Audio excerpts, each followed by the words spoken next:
The Alpha King smelled it during the council meeting. Blood, wolfsbane, silver burns, coming from beneath the throne room. He kept talking, kept nodding at whatever his advisors were saying about border disputes and trade routes, but his wolf was clawing at his ribcage, demanding he follow that scent. He ignored it, because Alpha Kings don't break protocol, don't interrupt important meetings because of a smell, don't show weakness. But when the meeting ended, when everyone filed out and he was finally alone, he couldn't stop himself. He took the servants' passage, down 3 flights of spiral stairs, past the kitchens, past the storage rooms, to the old holding cells, the ones they weren't supposed to use anymore. The door was locked, but he was the Alpha King. Every lock in this palace answered to him. He pushed it open, and the smell hit him like a physical blow. That's when he saw her, Sarah Thorne, the Beta's daughter, and she was dying. Let me take you back 3 weeks, because that's when the Alpha King made the choice that would haunt him. It was a Tuesday, council day. The king, Theron Blackwood, was reviewing documents when his Gamma, Davos, walked in with a file. "Your Majesty, we have a situation." Theron didn't look up. Define situation. "The Beta's daughter, Sarah, we have evidence she's been communicating with the rogue king across the eastern border." That got his attention. Theron set down his pen. Calder's daughter? She's 17. Old enough to commit treason. Davos slid the file across the desk. "Letters, intercepted by Border Patrol. She's been sharing information about our defenses, guard rotations, weaknesses in our southern wall." Theron flipped through the pages. The handwriting was young, feminine. The content, damning. Does her father know? "We informed him this morning. He's requesting she be punished according to pack law." He's requesting we punish his own daughter? He says if he shows mercy, the pack will see it as favoritism, that it'll undermine your authority and his position. Politics. Always politics. What does pack law say? For treason, the council decides. Could be exile, execution, or corrective detention in the old cells until she's deemed no longer a threat. Theron's wolf stirred uneasily. The old cells hadn't been used in years. His father had shut them down after an incident involving excessive force. "The council wants to make an example," Davos continued. "They're voting tomorrow." Theron looked at the letters again, at the detailed information about their defenses. If this was real, this girl had put every wolf in the kingdom at risk. If this was real. "I want to speak with her first," Theron said. Davos's expression flickered, just for a second. "Your Majesty, with respect, that might not be wise. The council could see it as playing favorites. Which is exactly why I need to handle this carefully." Theron stood. "Arrange it, tomorrow morning before the vote." "Of course, Your Majesty." But tomorrow morning came, and Sarah Thorne never appeared. Davos told him she'd tried to escape during the night, that the guards had been forced to restrain her, that she was too volatile to be brought before the king safely. "The council voted in emergency session," Davos said. "Corrective detention, 30 days. Given the escape attempt, they felt immediate action was necessary." Theron should have questioned it, should have demanded to see her anyway. But he had a meeting with the northern packs in 10 minutes, a border dispute that could turn into a war if he didn't handle it perfectly. So he signed the order. Didn't even read the full document, just signed his name on the line that said approved and handed it back to Davos. "Keep me informed of her status," he said. "Of course, Your Majesty." That was 3 weeks ago. 3 weeks where he barely thought about Sarah Thorne. Until today. Until he smelled her blood beneath his throne room. And now, standing at the door to the old cells, he realized what his signature had actually authorized. The door creaked open. The cell was worse than he remembered. Stone walls slick with moisture, no windows, a single torch burning low in the corner. And in the center, chained to a silver post, was Sarah. Theron had seen battlefield wounds, had watched wolves torn apart in challenges, had executed traitors with his own hands. But this made his stomach turn. She was barely conscious. Her wrists were wrapped in silver chains that had burned through skin and muscle to expose bone. Her back was shredded, evidence of repeated whippings. Her face was swollen, bruised, purple and black. But worse than the physical damage was the smell. Wolfsbane. They'd been injecting her with wolfsbane. It was meant to suppress a wolf's healing, to keep them weak. In small doses, for dangerous criminals, it was considered acceptable. This wasn't a small dose. This was systematic torture. Sarah, his voice came out rougher than he intended. Her eyes cracked open, barely. One was swollen shut. When she saw him, something flickered across her face. Fear. She tried to pull away from him, and the movement made the chains rattle, made fresh blood drip from her wrists. "Don't." The word was barely a whisper. "Please don't." Theron's wolf surged forward, and he felt his eyes flash gold. "I'm not here to hurt you." "That's what they all say." Her voice was destroyed, raw, like she'd been screaming. Had she been screaming? Had he been sitting in his throne room discussing tax policy while this girl screamed in the cells below? He reached for the chains, and she flinched so violently she nearly passed out. "I'm removing them," he said, forcing his voice to stay calm. "I'm getting you out of here." "Why?" The question was hollow. "So you can finish the job?" The words hit him like a slap. "Who did this to you?" She laughed. It was an awful sound. "You did. You signed the order." "I signed an order for detention, not—" He gestured at her injuries. "Not this." "Funny, that's not what they told me." Her good eye focused on him. "They said you wanted me to suffer, that you wanted me to confess, that if I just told them what they wanted to hear, you'd make it stop." Theron's hands clenched into fists. "Who is they? Does it matter? You're the Alpha King. Everything that happens in this palace happens because you allow it." She sagged against the chains. "I'm tired. Just make it quick, please."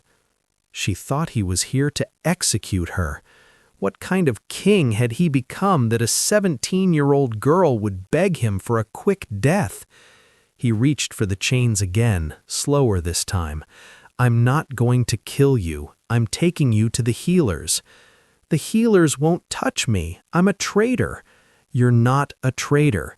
Tell that to the letters. The letters are fake." Her eye widened. "What?"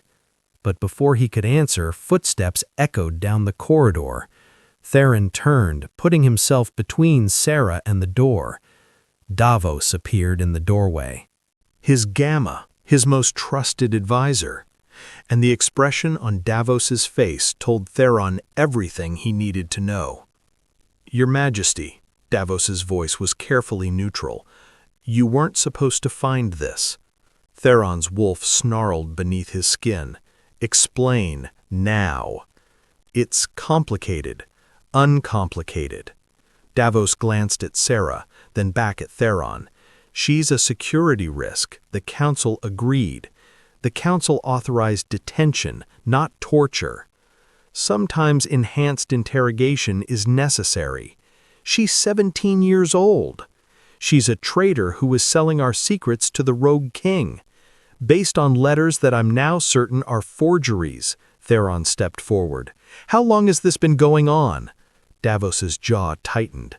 "Since the day she arrived." 3 weeks. They'd been torturing her for 3 weeks. On whose authority? The pause was too long. Davos, on whose authority?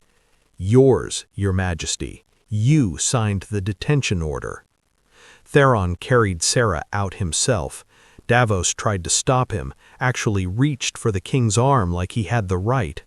Theron's wolf flashed so violently that Davos stumbled backward, his own wolf submitting instantly to the Alpha command. "Don't," Theron said quietly. "Don't touch me, don't follow me, don't speak to me until I summon you." He carried Sarah up the stairs, through the servants' passages, straight to the healer's wing. The head healer, an older woman named Petra, took one look at Sarah and went pale. Dear gods, what happened to her? "Fix her," Theron said, "whatever it takes." "Your Majesty, she's been given enough wolfsbane to kill a full-grown alpha." "Then you'd better work fast." He laid Sarah on the bed as gently as he could. She was unconscious now. Maybe that was a mercy. Petra started barking orders to her assistants: silver burn salve, blood replenishers, anti-venom for the wolfsbane. "Will she live?" Theron asked. Petra was cutting away what was left of Sarah's clothes, revealing more injuries. "I don't know," she finally said. "Her wolf is barely present." If she'd gone another day, Petra looked at Theron. Who did this? I'm going to find out. He returned to his study and pulled the detention order from his files. Actually read it this time. The document was 3 pages long. He'd signed the last page where it said approved for implementation, but he'd never read pages 1 or 2. Page 1 detailed the accusations, the letters, the alleged treason. Page 2 detailed the recommended punishment: corrective detention in high-security holding, enhanced interrogation protocols authorized, use of silver restraints, wolfsbane suppression, and physical coercion approved as necessary to extract confession and intelligence. Duration: indefinite, until subject is deemed cooperative or expendable. His signature was on page 3, right below the line that said, "I, Alpha King Theron Blackwood, approve all measures detailed above." He'd authorized this. Not knowingly, not intentionally, but his signature was on the document. His authority had allowed this to happen. Enhanced interrogation, that's what they'd called it. Torture, that's what it was. He pressed the intercom. "Get me Beta Calder Thorn, now." Calder arrived within 10 minutes. The Beta was in his 60s, gray at the temples, still built like a warrior. He'd fought beside Theron's father in the last war, had saved the old king's life twice. He was family, almost. "Your Majesty," Calder bowed, "I heard you found Sarah." "You knew where she was." It wasn't a question. Calder's expression didn't change. "I knew she was being interrogated, yes." Enhanced interrogation, that's the term in the order. Theron stood slowly. "Did you know they were torturing your daughter, Calder? She committed treason. Did you know?" Calder's jaw worked. "I knew she was being treated as any traitor would be treated. She's 17. She's old enough to betray her pack." Theron walked around the desk. "Tell me about the letters." "What about them?" "Who found them?" "Border Patrol. They were intercepted." "Who specifically?" Calder hesitated. "Davos brought them to my attention." "And you verified they were real?" "The handwriting matched Sarah's. The information was accurate. What else was there to verify?" "So you took Davos's word, didn't question it, didn't investigate further, just agreed to have your own daughter tortured." "I agreed to have a traitor face justice." "She's your daughter." "And you're my king." Calder's composure finally cracked. His voice broke. "You think this was easy for me? You think I didn't hear her screaming in my dreams every night for 3 weeks?" There it was, the crack of humanity.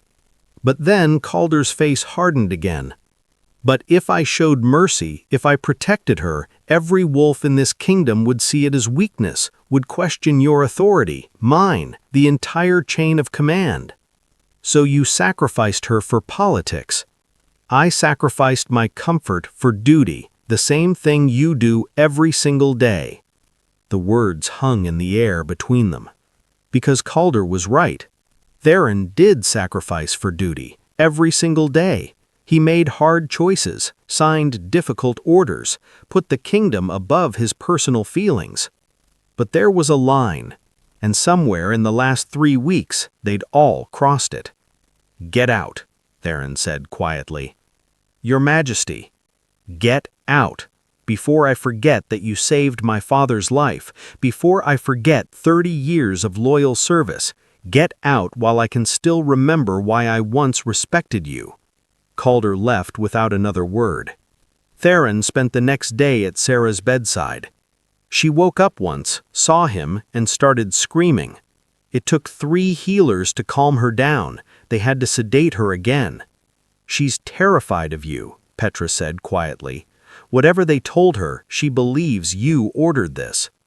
"I did order it. I signed the document. Without reading it. Does that matter? My signature gave them permission." Petra was quiet for a moment. "Your father used to say that a king's greatest weapon is his word, but his greatest weakness is his signature." Meaning? Meaning people will do terrible things if they believe they have royal authorization, even if that authorization was given blindly. Theron looked at Sarah. She was pale as death. Bandages covered most of her body. Tubes fed her medicine to counter the wolfsbane still in her system. "She said the letters were fake," he said, before she passed out. "Were they? I'm going to find out." He called in his chief investigator, a wolf named Derek who'd served in intelligence for 20 years. "I need you to verify something," Theron said, handing him the letters. "Tell me if these are genuine." Derek studied them for less than 5 minutes. "They're forgeries, Your Majesty." "You're certain?" "Completely. The handwriting is close, but it's been traced. See here?" He pointed to certain letters. "The pressure is uneven. Someone copied Miss Thorne's handwriting from another source, but they didn't write naturally. They were imitating." "What about the content, the information about our defenses?" "That's the clever part. It's all accurate, but it's also all publicly available information. Guard rotation schedules are posted in the barracks. Wall maintenance reports go through 6 different departments. Anyone with access to routine palace documents could have compiled this." So someone deliberately framed her. Without question. Who would have access to both her handwriting and palace security documents? Derek's expression darkened. "That's a very short list, Your Majesty. Members of your personal staff, your council, my gamma." Derek said nothing. Theron felt the ground shift beneath him. His gamma could have done this. Theron dismissed Derek and called for Davos. The gamma arrived looking composed, confident, like he had nothing to hide. "Your Majesty, I heard you've been investigating the Thorne girl's letters. They're fake." Davos blinked. "I'm sorry?"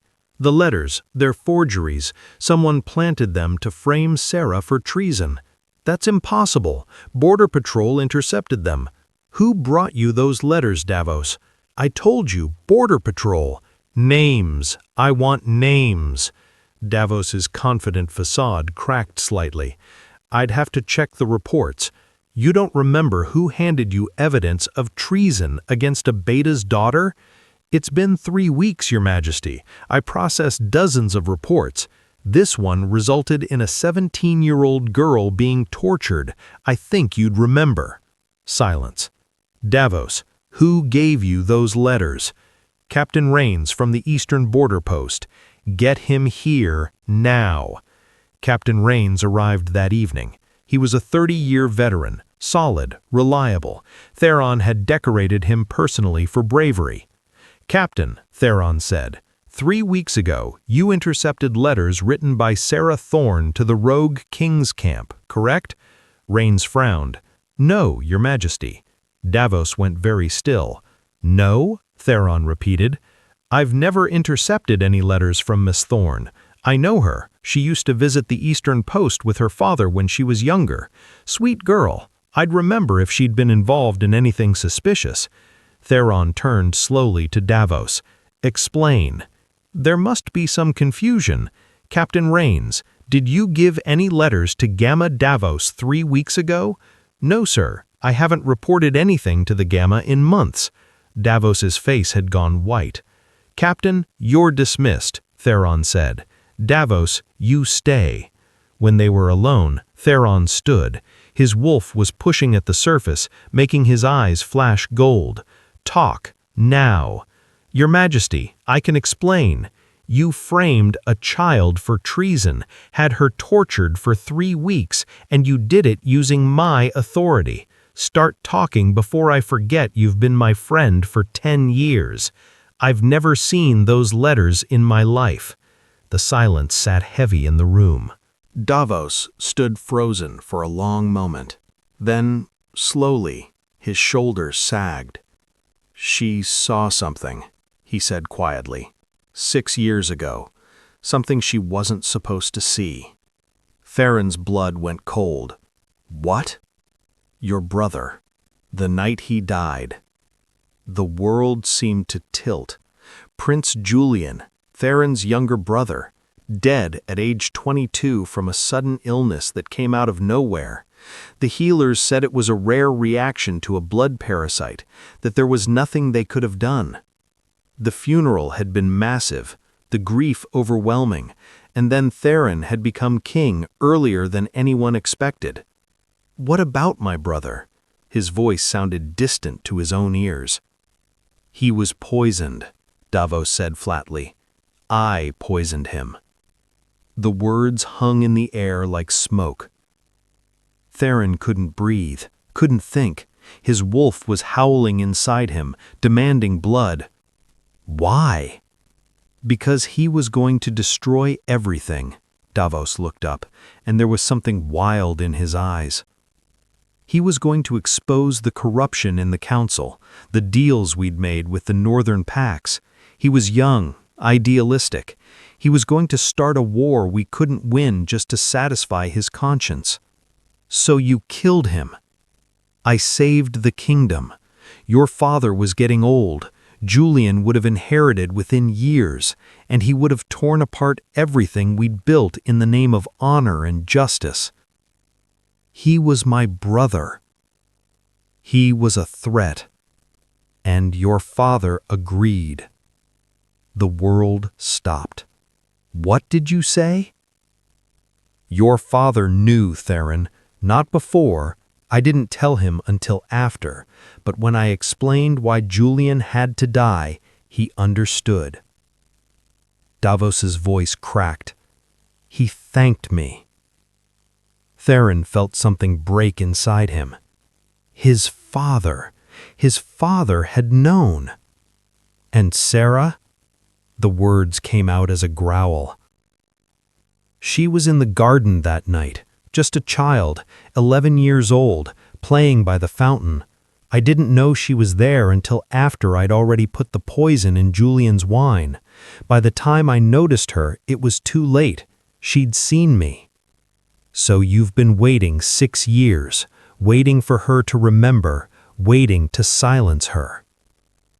She came to me 3 weeks ago, said she'd been having dreams, asked me why I'd given Prince Julian something to drink that night. And instead of explaining, you framed her for treason. I couldn't risk her remembering more, couldn't risk her talking to anyone. So yes, I created the letters, I planted them, I made sure they'd be discovered, and I made sure the punishment would be severe enough that she'd either confess to treason or die before she could expose me. You were protecting yourself. I was protecting the kingdom. You murdered my brother. You've been lying to me for 6 years, and you tortured an innocent girl to keep your secret. Everything I did for this kingdom. Get out." Davos blinked. "Your Majesty, get out before I kill you where you stand. Theron, please." The Alpha command hit like a physical force. Davos dropped to his knees, his wolf forced into complete submission. "You have 1 hour to get out of this palace," Theron said, his voice inhuman with barely controlled rage. "After that, I'm releasing your scent to every wolf in the kingdom, and when they find you, and they will find you, I won't stop them from tearing you apart. You can't do this. I know too much. I have allies."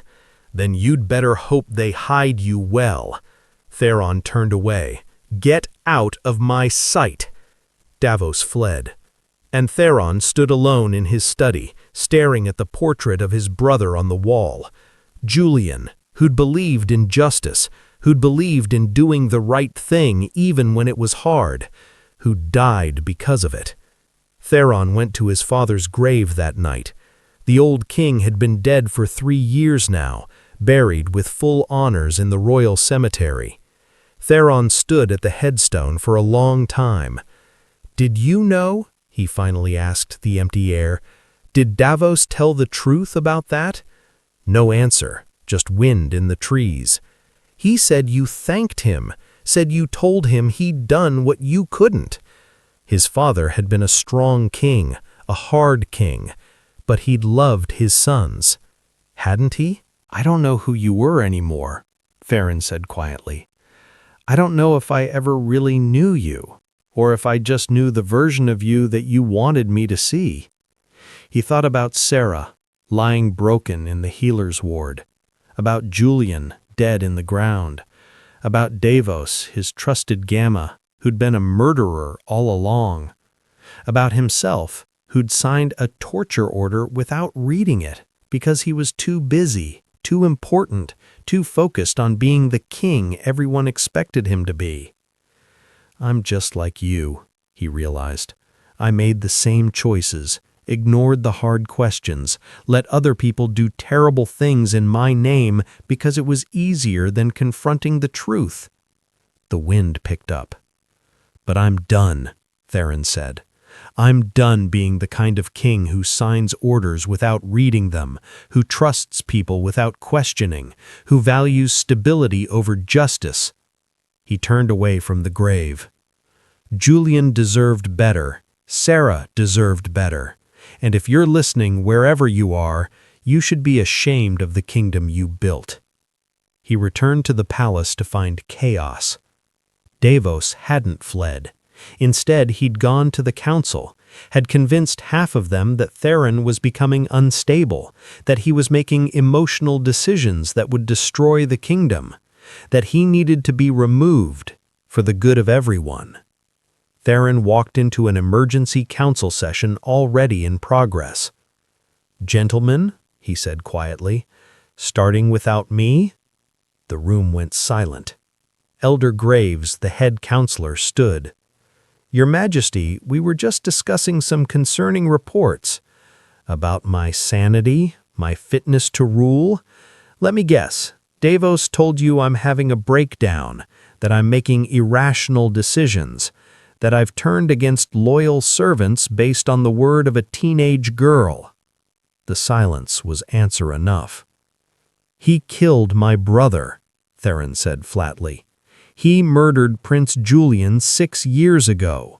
And when Sarah Thorne started to remember what she'd witnessed, he framed her for treason and had her tortured to keep her quiet. "That's a serious accusation," Elder Graves said carefully. "He confessed to my face 2 hours ago. Where is he now?" "I gave him 1 hour to flee. That was 90 minutes ago." "You let him go?" Counselor Rhodes stood. "If he's truly guilty of murdering the prince, you let him escape justice?" "I let him escape me. That's not the same as escaping justice." Theron looked around the room. Every pack has wolves who hunt monsters. Davos will be found, and when he is, what's left of him won't be enough to bury." The room went very quiet. "How many of you knew about Julian?" No one answered. Let me rephrase. How many of you suspected? How many of you thought it was convenient that my idealistic brother died right before he could implement his reforms? How many of you benefited from his death? Still silence. "I see." Theron's wolf pushed at his eyes, making them glow. "Here's what's going to happen. Starting tomorrow, we're going to review every decision made in the last 6 years, every deal, every compromise, every choice made in the name of stability. Your Majesty, that could take months. Then we'd better get started. Some of those decisions are sensitive, classified. Nothing is classified from the king. With respect, Your Majesty, if you destabilize everything your father built, you'll start a civil war." Theron smiled. It wasn't a kind smile. "Then I guess we'd better make sure the new kingdom we build is worth fighting for." Sarah woke up 3 days later. Theron was there. He'd been there every time she'd stirred, making sure she saw a familiar face. Except when she opened her eyes and saw him, she didn't look relieved. She looked terrified. "Please, I'll confess. I'll say whatever you want. Just don't send me back there." The words shattered something in him. "You're not going back," he said gently. "You're safe. You're in the healer's ward. No one's going to hurt you." "You said that before. They all said that before." "I know. And I know you have no reason to trust me, but Sarah, I swear on my brother's grave, you're safe now." She searched his face, looking for the lie, looking for the trap. "Julian?" she finally whispered. "You remember him? He was kind. He used to sneak me sweets from the kitchen when Father brought me to the palace." Her eyes filled with tears. "I saw what happened to him." "I know. Davos told me." "Is he dead, Davos?" "No, I let him run." She looked away. "Then he'll come back for me when you're not around, when no one's watching. He'll finish what he started." "He won't, I promise you." "You promised to protect Julian, too. Everyone said the king would protect his family, that nothing could hurt a prince in his own palace." She looked back at him, and there was something ancient in her young eyes. "But Julian died anyway, because the people who were supposed to protect him were the ones who killed him." Theron had no answer for that, because she was right. "I can't change what happened," he said quietly. "I can't bring back my brother. I can't undo what they did to you, but I can make sure it never happens again." "How?"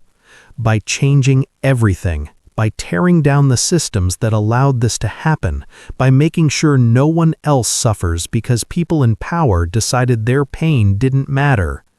"That's impossible. You're one person. The council will fight you. The old families will resist. They'll call you a tyrant." "Probably. They might try to kill you." "Definitely. Then why do it?" Theron thought about his brother, about his father, about the kingdom built on compromises and secrets and convenient deaths. "Because Julian would have," he said. "Because it's the right thing to do, and because a 17-year-old girl shouldn't have to be tortured in secret cells while her king signs papers without reading them." He was wrong. Davos hadn't been hiding alone. The house was warded. Old magic, council magic. Theron smelled it before he saw it. Sigils carved into the stone, blood oaths burned into the thresholds, the kind of protections only council elders had the authority to grant. So Davos hadn't just run, he'd been protected. Theron raised his hand. The wolves behind him froze. "Break the wards," he ordered. They hesitated. "Your Majesty, those protections were built by cowards hiding murderers," Theron said. "Break them." They did. The house screamed. Magic tore itself apart as claws hit stone and old spells shattered under alpha force. The door exploded inward and the scent of fear flooded the air.